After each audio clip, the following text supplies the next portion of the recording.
mereka meletakkan tangan mereka pada orang Cina klasik, juga dikenali sebagai peranakan, merupakan keturunan imigran Cina dan orang asli semenanjung Tanah Melayu.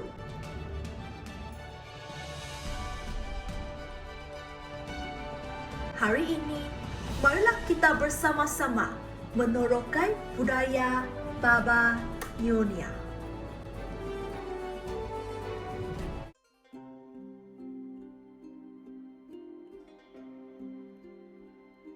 Mengenai asal-usul Baba Nyonya, ini dapat ditelusuri kembali ke dinasti Ming.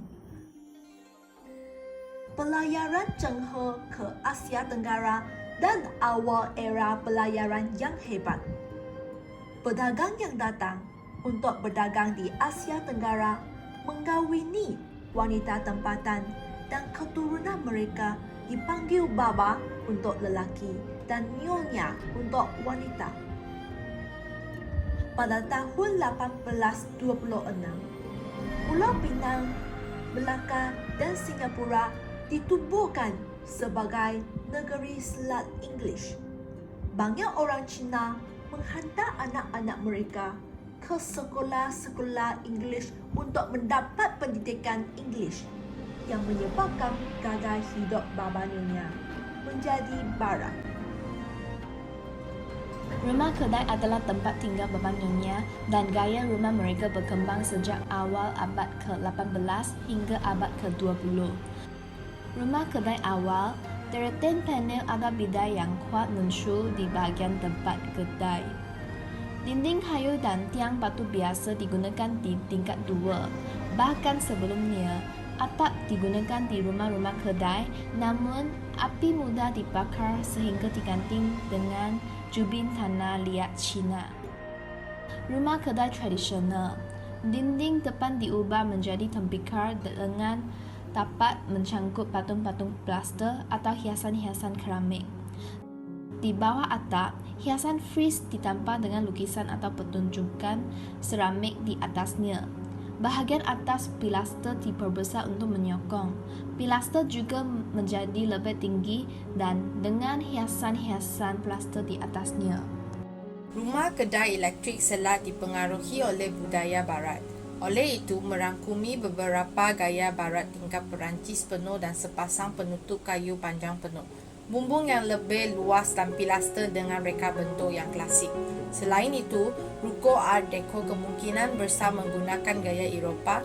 Segi empat tepat bulatan dan jalur mendatar yang panjang dan nipis digunakan pada fasad depan. Konkrit bertertulang yang digunakan untuk membuat lebih banyak rancangan cantilever. Peranakan menghargai kesalehan berbakti, jadi mereka memberi perhatian khusus kepada rang nenek moyang. Reka bentuk keseluruhan dewan nenek moyang adalah indah dan sungguh-sungguh. Semasa mempersembahkan korban kepada nenek moyang, penghormatan orang Cina dan penghormatan khas dari etnik Nyonya akan dipersembahkan.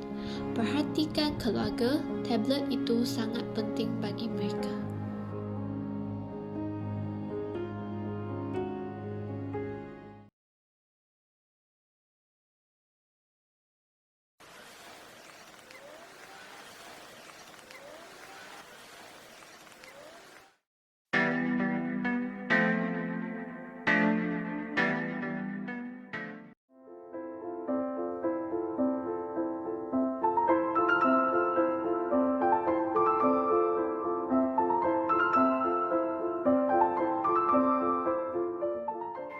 Museum Warisan Baba Nyonya. Baba Nyonya Heritage Museum merupakan satu barisan rumah-rumah kediaman yang dibina oleh Belanda yang kemudian dibeli oleh peranakan kaya. Ini merupakan keturunan pendatang Cina yang berkahwin dengan orang Melayu tempatan selepas tiba di Melaka. Di sini menjadi tumpuan pelancong asing untuk mengenali dengan lebih dekat tentang budaya dan sejarah negeri Melaka, terutamanya masyarakat Baba dan Nyonya. Museum ini merupakan rumah kedai Cina yang klasik pada abad ke-19. Seperti kebanyakan bangunan lama yang sempit, rumah-rumah kedai Baba Nyonya dibahagikan kepada dua laman dalaman. Di sebuah rumah kedai Cina tradisional, perniagaan akan berlaku di separuh depan tingkat bawah, manakala separuh belakang dan semua tingkat atas ialah ruangan persendirian.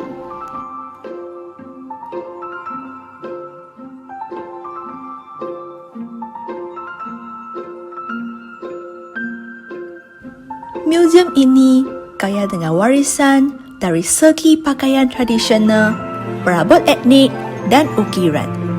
Pengaruh Barat dengan jelas dapat dilihat dalam beberapa perabot etnik dengan pengaruh Itali, pengaruh British dan Belanda.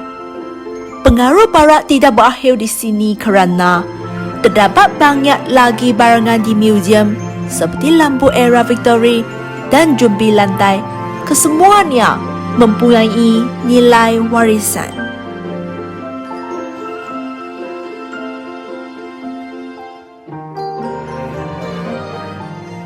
Museum kedua, Museum Perhiasan Cina Selat.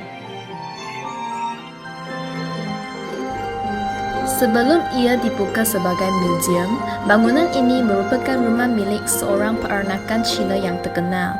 Koleksi di museum ini adalah hasil koleksi selama 30 tahun. Museum ini ditempatkan di bangunan rumah warisan yang mewakili budaya peranakan. Rumah ini terdiri daripada ruang tamu, ruang terbuka, ruang makan dan lain-lain.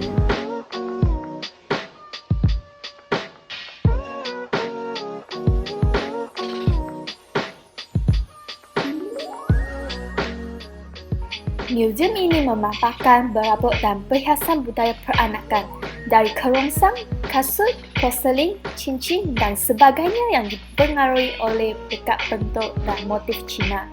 Di samping berbagai jenis barang kemas, museum ini juga menempatkan peralatan pembuatan barang kemas dan galeri gaya hidup.